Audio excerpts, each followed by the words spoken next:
Let's all go off the record for a minute. I am outraged. This is not fair to you nor to any other American. It is so selfish. You won't believe what the President of the United States and First Lady did to you. Yesterday, both President Obama and First Lady Michelle Obama flew all the way across the country from Washington, D.C. to Los Angeles, California on two different big planes. You paid for that. Two planes, one for each, same day, same location. President Obama took Air Force One, a 747 jumbo jet, for Jimmy Kimmel's show and a Democratic fundraiser. And the First Lady took her own big plane, probably a 757, to do Ellen DeGeneres' show. Do you have any idea how much that cost to fly two jumbo jets across the United States and back? Or how about the impact on the environment? You know, shame on them. Shame on both of them. There are Americans working really hard in this country to pay taxes. And this is what the President and First Lady do to the American taxpayer? Really?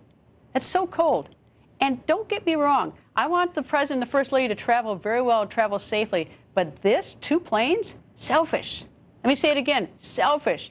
It makes me sick. How about you? And one other thing. I'm not sure if other presidents or First Ladies did this, but if they did, they were wrong too. And that's my off-the-record comment tonight. And joining us, our political panel, Washington Examiner Susan Ferriccio and the Weekly Standard's John McCormick. John, are you as horrified as I am by this or not? You know, the administration says that their schedules may not have been in sync, so it all depends. May have not been in sync schedules. Is that the best they can do? I don't know. That is so weak. I would need to really take a better look at this to know exactly what was such a priority that they couldn't have been on the same plane. I'll tell you what it was. It's because on the return flight, the president wanted to stop at a VA hospital in Arizona, and she didn't want to. Why couldn't she go? Why couldn't she? Or she'd go shopping in Arizona for 2 hours. I don't care. Well, let's think about the cost of this now. Per hour, Air Force One is more than $200,000 to operate. And I think this sort of shines a light on the whole issue of presidential travel. President Obama and the First Lady have spent millions and millions and millions and millions on vacations in the past 6 years.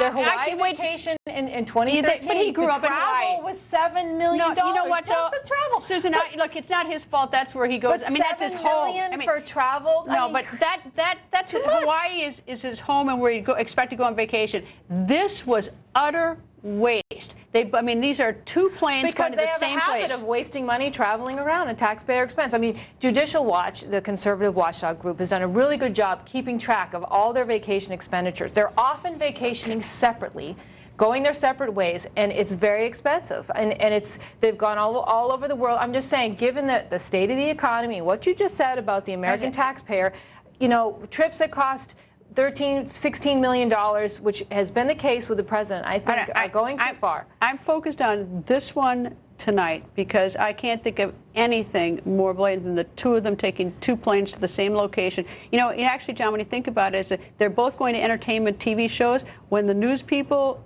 interview them, they don't come to us. Our news organizations pay us to pay for our freight to go see them. I don't know why entertainment TV gets them free around the taxpayers' back. I mean, I do think that symbolism matters. I mean, I think it definitely matters, and if they can't come up with a better excuse than simply their schedules may or may not have been in sync, I don't really see that being very good reason to not have. How about the Arizona? I do believe that the real reason is because she didn't want to stop in Arizona on the way back when he went to the VA hospital for 2 hours. And that may very well be. And how about that? Does that satisfy you? I don't think so. I mean, I think that I don't see why she couldn't have gone with him. I'm disappointed that neither of them cares enough about spending, like you said, the taxpayers' dollar to rethink their itinerary and not try to be a little more frugal, not just with this, but with the other vacations I talked about. I think it's just like, to me, it's one of the most disgusting things. You know, when you think of all the Americans out there busting their back to pay their taxes, to get everything done, and I don't begrudge them vacations, and even to Hawaii because that's where he grew up. That's where he grew up. And I don't begrudge them safe travel. I want them to travel safe. I love Air Force One. I'm very proud of it. I want our president on Air Force One. But the whole idea that we're flying another jumbo jet because the First Lady doesn't want to spend 2 hours in Arizona on the way back, and they say some wimpy, horrible, you know, stupid thing that our schedules are out of sync. When I don't buy that, I don't think any American's so stupid. Oh, I'm glad you pointed it out. A lot of people don't even notice when these schedules conflict and they travel around, and and they could have gone together. This has happened before. There have been other examples when they could have traveled together, but they went separately. All right, let me ask you, John, about this whole thing about the Obamacare. 800,000 forms went out to the wrong people. They're supposed to get replacement ones so that people get their get their refunds. That was supposed to be done by the first week of March. March 13th is the date today. You know what's so striking here is that we are coming up on the 5-year anniversary of this being law. So 5 years, that's longer than it took to win World War II. We spent $2 billion on this website. That's much more than it costs to build websites like, Facebook or Twitter or YouTube. And the idea that we can't get a website to work in 5 years, now that is just the best case, I think, against big government that you've ever seen. If this were in the private sector, if Amazon.com were giving 800,000 people the wrong price on what they were checking out with, or they had to wait an extra month to buy their product, Amazon.com would go out of business. The difference is that this is a government website, and they've canceled Americans' health insurance. Millions of Americans have had their private plans canceled, and they've been forced to buy products on the government exchange. And I think that this is just it's ridiculous. I think they've made the case against themselves here. Panel, gotta go. Thank you very much. And coming up, more trouble. Another